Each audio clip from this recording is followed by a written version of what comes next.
Hey, this is Donovan. Welcome to Tottenham. Welcome to winning. This is my first episode of my weekly podcast regarding Tottenham Hotspur, the best team in England and the best team in London, the best team the football world has ever seen. No, in all seriousness, I've been a lifelong Tottenham Hotspur supporter, and I've really flirted with the idea of broadcasting and sharing my thoughts with you lovely people. I've made appearances here and there on We Are Tottenham TV. Good friends Dave and Jack at the Irish Hotspur Army.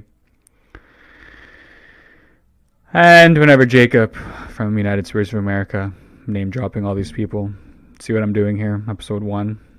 Let's kind of expand this community a little bit. So, I've gotten this set up about a year ago. I picked this microphone up from a drifter that I met in my local supermarket. We shared lunch, and at the time I was, would have been early Conte days. I really felt that the frustration during the club and wanting to get an outlet with like-minded people. And growing up in North America, I mean, football or soccer as we call it here in Canada, has always been there. But I feel that sharing the passion and the love for the game isn't quite at the levels as it needs to be for our own nation and for our own success, for domestic leagues. So when it comes to talking Premier League, sure, I can go down to the bar, hang out with my friends, and we can talk about NHL and the Edmonton Oilers versus the Vancouver Canucks till the cows come home. They have no problem. But when it comes to football, it always seems a bit forced. So, what a way to get my thoughts out. You can listen to me waffle on, and everybody wins. So, Tottenham Hotspur. And now bear with me, guys. Brand new audio setup. It's going to take some tweaks, adjusting mics, some lighting. I really like this setup right now, so let's get into it. So Tottenham Hotspur. When it comes to football, you're only as good as your last result. It's what's fresh on people's minds. It's fresh off the press. And Tottenham Hotspur are fresh off of an astounding capitulation away at the Amex. After commanding, what's 9 times 5? 54, so 540 minutes of, we'll take away the Coventry game from that, because that was just daylight robbery. So what is that? 360 minutes of commanding football. Tottenham Hotspur go into this game flying and with momentum in their sails, really expecting to steamroll. Let's give Brighton the respect they deserve. A stable football club for the last 3 seasons. Under new management, that needs to be said. This young manager. I believe he's the youngest in the Premier League. Game starts off as we ended our last one. Full throttle. We only know how one way to play, and that's forward. With Dominic Solanke playing sure it might have been Dominic Solanke. But either way, we played Timo Werner through on the wing, and within 10-20 seconds we were in and behind the Brighton high back line. Really exposing the likes of Webster and Dunk. Bit more composure. Better breathing in front of goal. Timo can slot in Brennan for his tap in, making his 6th goal of the season. Timo chomping at the bit. I think he's trying too hard. Totally erase his pass. Brennan stretching. That action seems to be the foreshadowing of what that game was. Good attacking front throttle football, but lacking that clinical edge to get you over the line. Quite literally in that sense, as Brennan came nowhere near to connecting to that square ball. So yeah, Tottenham Hotspur, 2 goals. Great display. Dominic Solanke linking up well, playing the 10 role as a Tottenham Hotspur striker should, in my opinion. Dropping deep, linking up to play, improving to the footballing community and those Tottenham Hotspur faithful that maybe the lack of Harry Kane in our side might not be that dramatic going forward. We'll see. It's early days. But young Dom is bright. Let's talk about the goals. Brennan Johnson. What a lad. 6 and 6. Another Harry Kane pass by Dominic Solanke. Slotting the young Welshman through. Taking it in his stride. The goalie had no chance. Bottom left corner. And he's wheeling away. And he loved to see it. After the abuse and stick that he's received recently on his social media. A big middle finger to those who still find reasons to poke holes in this lad's game. Don't get me wrong. He hasn't hit the likes of a Salah yet, let alone his fellow countrymen he used to play for our team. But he is undoubtedly the form winger in the Premier League right now. And he's playing for Tottenham Hotspur. Go figure. Timo Werner gets in behind again with a lovely slotted pass. Cuts back. This time he has the frame of mind to find James Maddison, who, admittedly, luckily, skips his finish past a flopping Brighton goalkeeper, who I confidently believe I could have saved that shot. I would have just kicked it away. I would have just jumped on it. I don't know what he was thinking. And just like that, Tottenham Hotspur 2-0 to the good. Cruising. It's like I used to be a professional truck driver before I moved here to this beautiful city of hope. And one of my trucks that I had the privilege of driving had a cruise control. So whenever you feel lazy, you don't want to kind of just constantly put your foot on the press. You can just fuck it on, put it on. Oh, I can't be swearing on these things. My bad.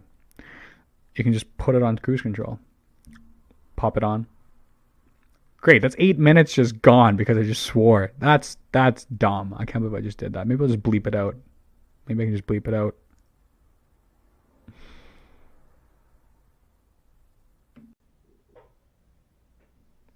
Okay. Whenever you're feeling lazy, you can just put it on cruise control. You're going 110 kilometers per hour down the highway. You don't want to constantly be adjusting the speed. You just sit back, throw it on cruise control, and hover the brake. As long as you're aware and you're looking around, you usually get there on time, get there, get the job done. And that's what Tottenham Hotspur seemed to do. They adapted that mentality of complacency. I wasn't there. It's my opinion. Mid-table side, away from home. Maybe it was their manager. The young, youthful man who needs to prove himself, who doesn't know when he's beat. Who knows? But whatever he said in that dressing room, I would have loved to have been a fly on the wall. Maybe he told his goalkeeper that, hey, so what, you made a mistake, costing us the second goal. Now it's your job to fix it. Much like soccer, you're only as good as your last result. Goalkeeper's only good as their last save. So it's like now you got to bounce back and prove yourself. Who knows? He wasn't tested that much in the second half. Brighton made some tactical changes, bringing out of struggling Coglioglu, who was receiving a torrid time by Brendan Johnson and Pedro Porro. Bringing on the more established Estupiñán, which seemed to stem the flow, and with the lack of a confident Timo Werner on the other side, we didn't really have any outlet going forward. And that just caused a wave after wave of Brighton pressure, conceding a goal within almost equally time as we created our first chance in the first half. Brighton were on us. Now here's the thing. I don't want to dwell too much on the game because I believe this whole, I don't want to say meltdown of the Spurs community, which kind of inspired me, and I felt to me that this is the perfect time to start this pod, to share my views, to offer my message to the community for those who see this. I know it'll be humble numbers at the beginning, but I hope to grow with the help of you. But right now in the Spurs community, we're at a very tipping edge. And that's not just with the community, that's with the club in general. 20-some years without a trophy, without actual success. Yeah, you can win games, but what does it mean if you don't have a trophy at the end of the day to solidify your efforts? Some kind of weapon in our arsenal that we can use to defend and stand behind, justifying our process to dare us to do. Well, we haven't been doing a lot of doing lately in that regard. Ange Postecoglou has been given the keys now to take this forward. His appointment divided the fan base already. Controversial, as his highest level before was the Scottish Premier League, which, rightly so in my opinion, is looked down upon for the caliber of players, the overall level of quality compared to the Premier League, which arguably, undeniably, is the greatest level of football in the world. You can have the Champions League, but that's a separate competition. The Premier League is undoubtedly the level of football and is the pinnacle of world football, club football in the world. Those of you who are fans of La Liga, I'm very sorry to disappoint you. And the Bundesliga gets a fair shout too. But for its physicality, for its pace, for its relentless schedule, for the pressure put upon it by its fans watched worldwide, to take the control of Tottenham Hotspur, the greatest club the world has ever seen, the greatest club in London, the biggest club in London. Yeah, there's going to be some questions asked. Yeah, his Celtic team were exciting against Real Madrid in the Champions League. His revolutionary tactics have caught the football world by storm. Inverting his fullbacks, playing with a front five. I'm looking at the lineup, and I'm looking how we play now, with Dejan Kulusevski and James Maddison as the operating tens. It's literally just attack, defense, and a midfield pivot that kind of keeps it all together. It's quite revolutionary and amazing to see how much emphasis of attack we play. When we see us penning teams in, that whole front five of Dominic Solanke, Brennan Johnson, Heung-min Son, Dejan Kulusevski, James Maddison. There's not one defensive-minded player in that. And you could argue that Bentancur completes that. Yeah, he can put in a tackle, but I think his best attributes are going forward and how he always wants to play the ball forward. So when you play with that much commitment to the attacking side of the game, you best get your defense sorted. And that's kind of why I made this video.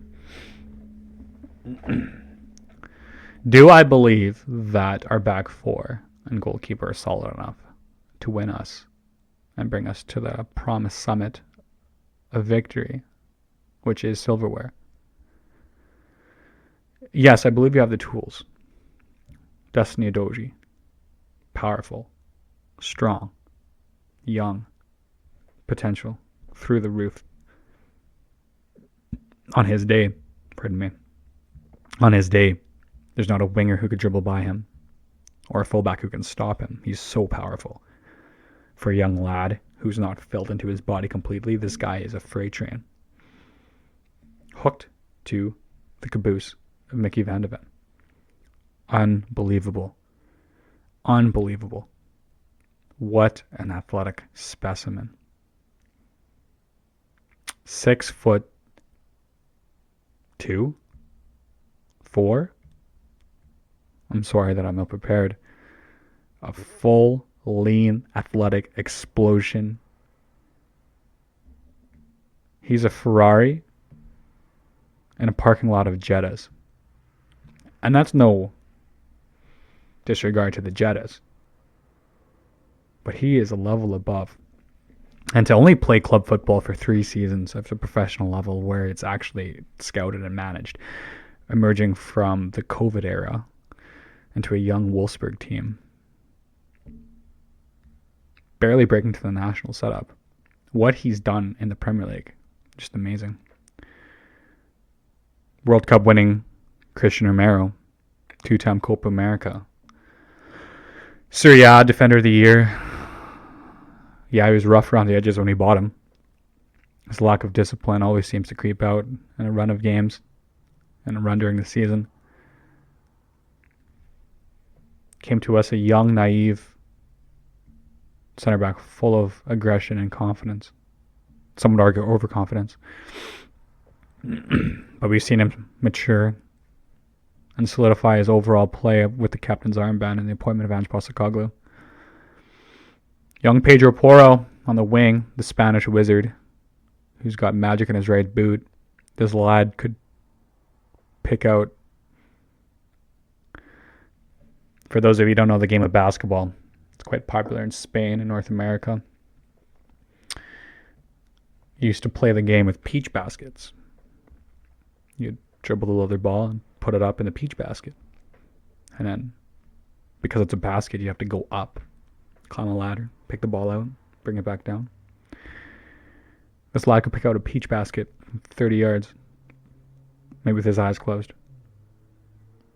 Everybody saw what he did to us for Sporting Lisbon, us in the Champions League, with an Amarin manager during our dark days under Conte.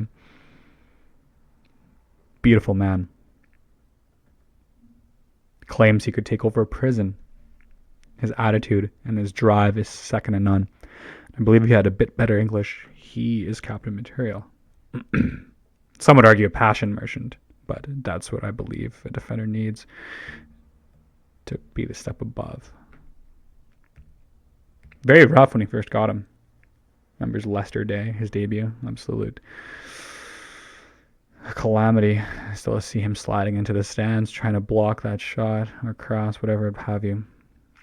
And then equally as bad in their thumping up the tune against Newcastle. Either way, it's come a long way. And having that attacking option on the right with Brennan Johnson is just beautiful. That brings me to Vicario. What a mad lad. An absolute psychopath. You have to argue that you have to be a bit chaotic in net and a bit ill in the brain to play that position. Coming from a former goalkeeper, I testify. But yeah, we have the tools in the back line. Exceptional shot stopping. Pace and aggression. Dynamism on the wings. Organization is key. And that comes from leadership. And that comes from experience. And when you win major national honors with your country, it's expected that you bring that level of head and that level of elite leadership ability back to your club. And I feel if we can unlock that with Cuti Romero, where it becomes a more standardized product and it becomes a process of, okay, I'm leading this back line, not because we're playing a Big Six team, not because I need to stay focused because it's Manchester City and this whole 90 minutes is reliant on my performance. And if we switch that mindset from game to game to, okay, I'm leading this back line, and for 365 days, 7 days a week, while I'm at Tottenham Hotspur, I am a leader.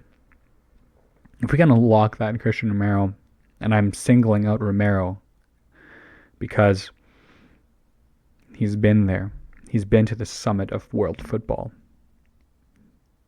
He's played with arguably the best player this world has ever seen when it comes to football. I'm a Ronaldo fan personally. There's something you know about me now. But you have to give Messi the credit he deserves. So when you have that much experience oozing from your Argentinian veins,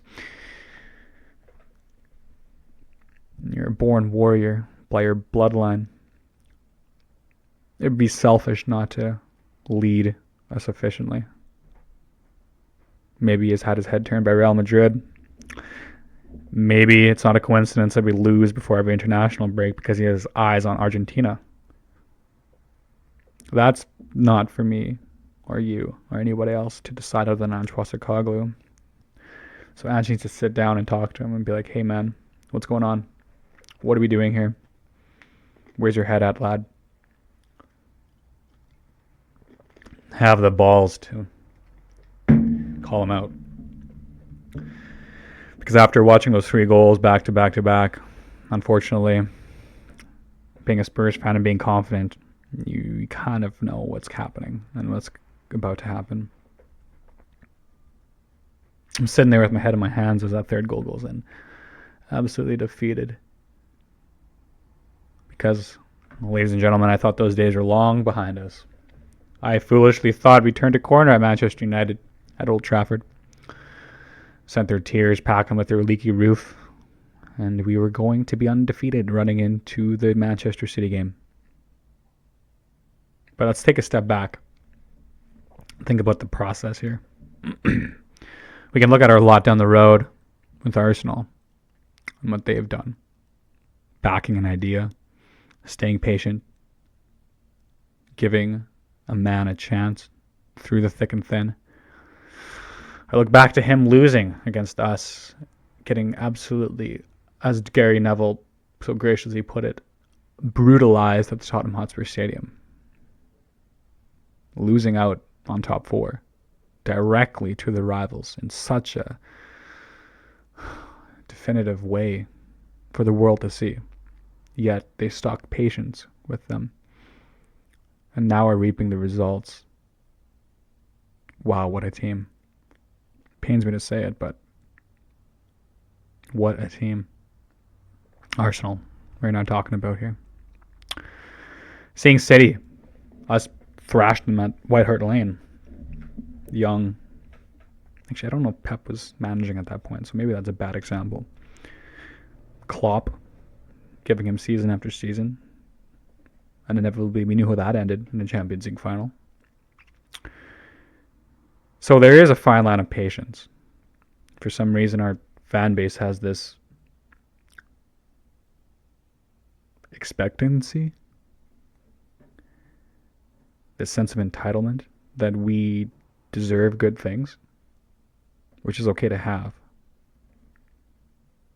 We were the first English team to win a European trophy. The first team to make £100,000 signing. Domestic doubles. Countless UEFA Cups. Countless FA Cups. But let's be real here, since the Premier League era, we've barely had a drop in the bucket of success. So who are we to demand such honors? And that's the harsh reality of it. Nobody likes hearing it. I certainly don't. So patience is definitely necessary in this. Do I believe Ange Postecoglou is the way forward? It's hard to argue a man who's won honors everywhere he's been. You could say the same about Conte. You could say the same about Mourinho. Do I think it's a coincidence that Tottenham Hotspur are the only stumbling block in their careers? No. Do I believe there are other problems at the club above? Yes. Now I'm not turning this into a Daniel Levy debate or a Daniel Levy spiel. I believe what he has done for our club, second to none. He's taken us from a humble top half side to a sustainable top 10, arguably top 6 club in the last decade.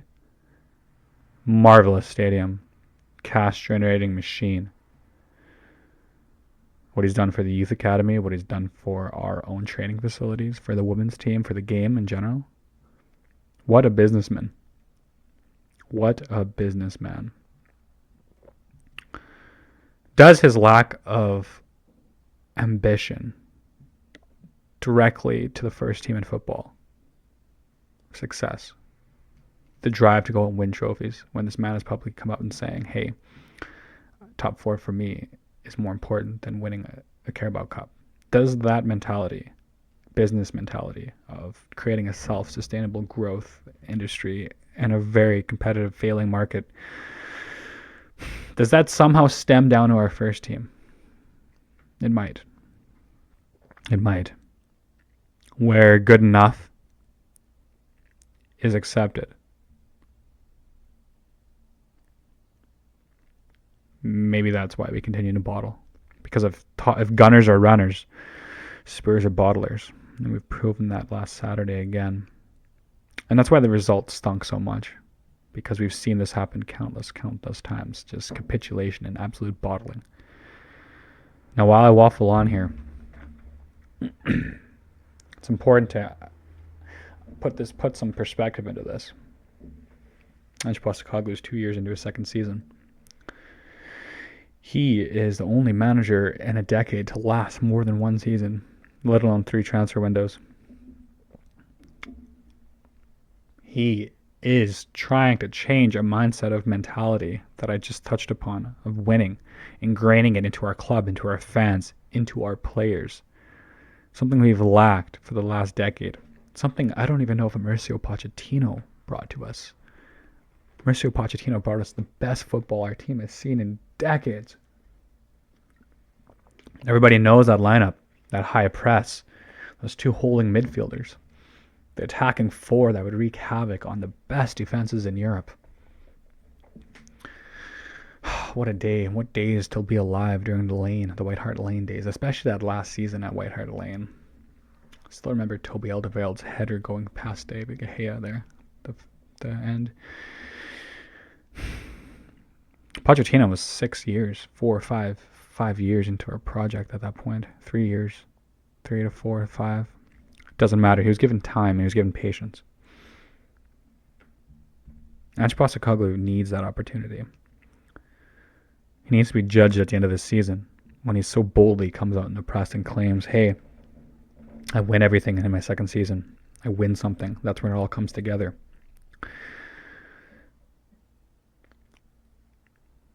Do I believe he's going to win something this season? I believe he has a solid chance. If he can tap into Romero's leadership, give him a bulking. I think Dave was quoted from the Irish Hotspur saying, you don't need to follow up the lad, but just tell him, hey man, everything happens. You're human.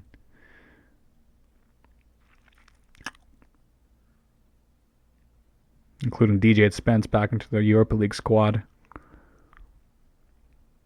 Get some more signings in January.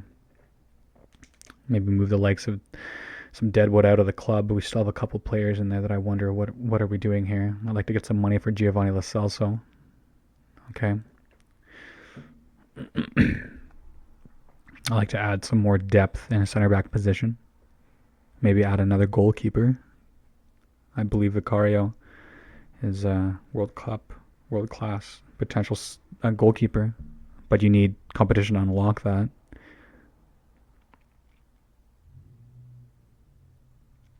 Patience. So yeah, that's about brings up to the end of my first episode here. It's never easy winning. Sorry, this fly is buzzing around here. Get out of here. It's there's nothing really more that needs to be said. Did I even say anything at all? Was this all just waffle? Maybe I like the sound of my own voice, but it just frustrates me when I see fans already calling for the manager's head. Like, that's such a definitive statement. You're asking for somebody's job, their livelihood. You're saying you are no longer capable of working in this position, so I'm going to stop your income, and I'm going to stop you from doing what you know best. Wow, what a statement. What a statement to make. Based off of what? Our club doing what our club does best? Throwing away leads from a lacking, stinking mindset that we've had for the last 2 decades? Was it Ange Postecoglou's fault we capitulated away and let Orsic score a hat-trick against us in Europa League, knocking us out with Mourinho? And that famous capitulation against West Ham during the Mourinho days?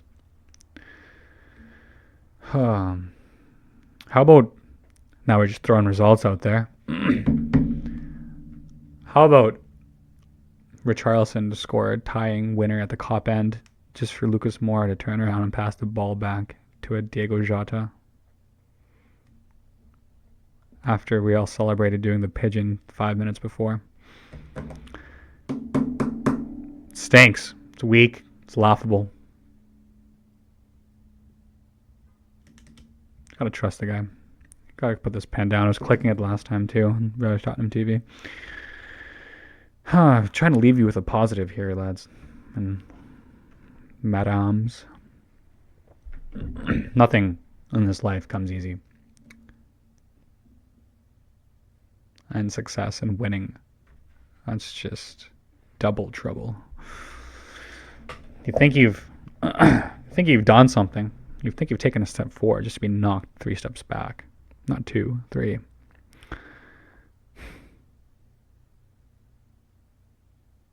But what does that mean on Tottenham Hotspur? Why did we lose that game against Brighton? Is it because we're going to win against City in the Carabao Cup? Did we lose to have our mentality exposed again? Did we lose to learn a valuable lesson? Something good has to come from this. It has to. It's the laws of nature. You don't go through a traumatic experience without learning and coming out stronger on the other side. And that's not just for our players, that's for our mentality of our fans as well. Do I believe we will be rewarded for our hardship and our constant knife in the back? Yeah, I do. I really do. I really do. What kind of trophy? Europa League, FA Cup, Carabao Cup. I believe if we beat City, the Carabao Cup is ours this year. And I believe I have a solid chance at the Europa League. But we just have to back this guy.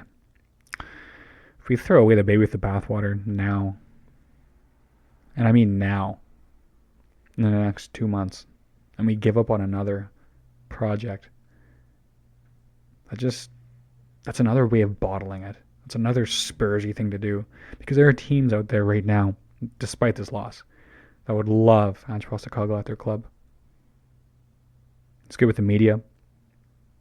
He's good with his players. You can already see the immediate turnaround. Sometimes you just don't know what you have till it's gone. And I really pray we don't make that next mistake.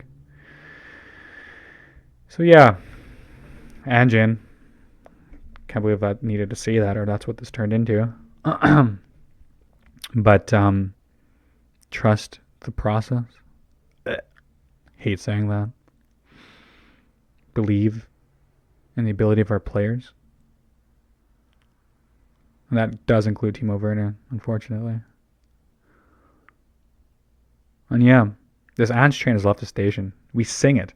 We love to sing it when we're winning and we're on top of the world. Play the way we want to with Big Ange Postecoglou. Whether it's right or wrong, it's Big Ange ball. Whether it's right or wrong. Oh, that's easy to say when we're winning. Yeah, we played the wrong way, but we won. But we played the wrong way, but we lost? No, that's not allowed. That's not allowed at all. So, There's got to be some sort of saying you can use here. Let me think here. If you want to climb a mountain, you got to deal with your ears popping. You want to go outside in the marsh, you have to deal with the mosquitoes. You got to deal with negativity when it happens. It's just a part of life. And football is the game of life. And Ange Postecoglou isn't teaching these players and us how to play football and win. He's teaching us how to live. Embrace it. So, thank you very much. Episode 1. Hope it sounded okay. Like this. I really do. I'll get a better camera. I'll eventually upgrade.